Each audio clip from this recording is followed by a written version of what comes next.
The beginning of the year is the time when we look ahead, dream of the future, set goals. In our church, we are committed to seeing your life change for the better because we believe God has a wonderful plan for your life. But as we often say, miracles are always a collaboration between man and God, and you have a part in this collaboration. Thus, any change for the better requires your participation. What change would you like for this year? What are your dreams? What would you like God to accomplish? Think for just a few seconds.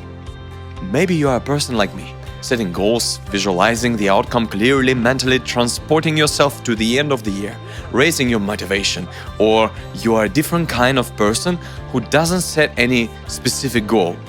Either way, the result will be determined by what you do daily. That is, it is the daily habits that will make you who you want to be and help you have what you want.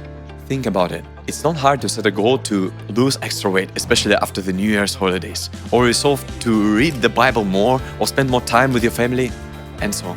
Ultimately, whether or not it will happen will depend not even on the goal, but on what you do on a regular basis. The main battle is not even about writing goals, although I think that's important, but about a system of sustainable repeated actions. It's not the goals that distinguish the loser from the winner, but his system of life. So I suggest today that you set yourself up to change your life system, namely by implementing good habits that will lead you to results. Small habits lead to big results. And even if you don't set a goal but have the right habits, they will definitely lead you to results.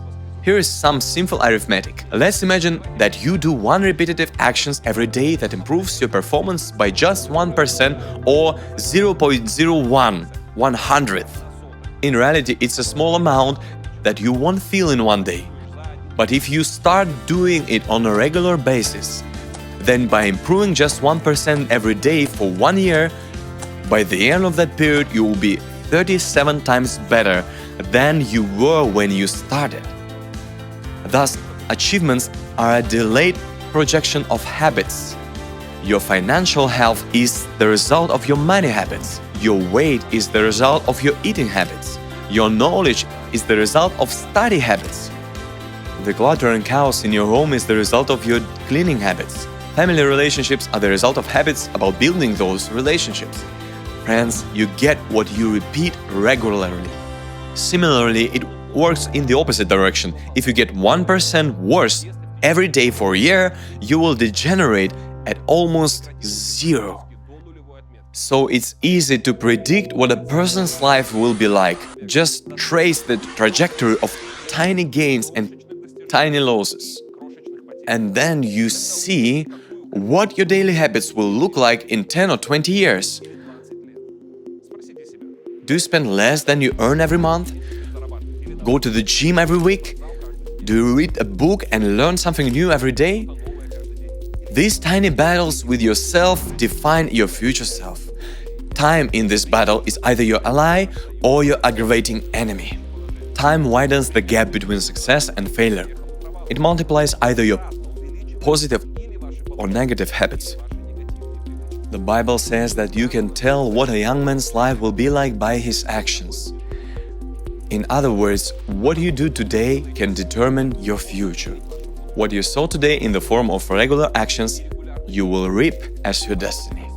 But here lies the reason why people, having decided to go for changes, stop and give up. Usually, a person who has decided to achieve results rushes with all his strength to get the desired changes. But since, especially at first, it does not bring visible changes, the person gets disappointed and gives up. For example, a person thinks, I've been running for a week, but I don't see visible results. Or I spend time in prayer and Bible reading every day, but I'm still the same.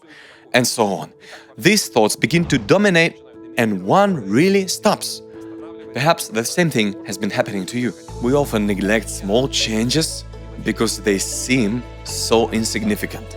Keeping a budget and setting aside a small amount of money each month will not make a millionaire, and you will not learn English in a couple of English classes, and a few dates will not bring back the faded feelings of spouses. Results don't come quickly, and this leads to the fact that we get disappointed and get back to the way we used to live, to our old habits. And we have to recognize that following bad habits doesn't have an instant negative effect either. One meal of junk food will not significantly change your weight. Or if you ignore your family, there will be no immediate disaster in the relationships.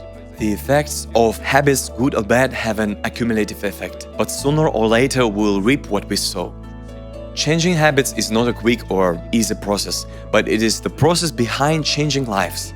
And the paradox is that a person gets used to everything, even the bad and old habits pull us. It seems easier to not change anything, but I want to challenge you to believe that with God it is possible. The classic biblical story of the Israelites' exodus from Egyptian slavery is an example of such difficult changes. God led them out with many miracles and evidence of His power and might. You might say they witnessed Him at work and then saw His presence descend by fire on Mount Sinai, where they received the Ten Commandments and the Law.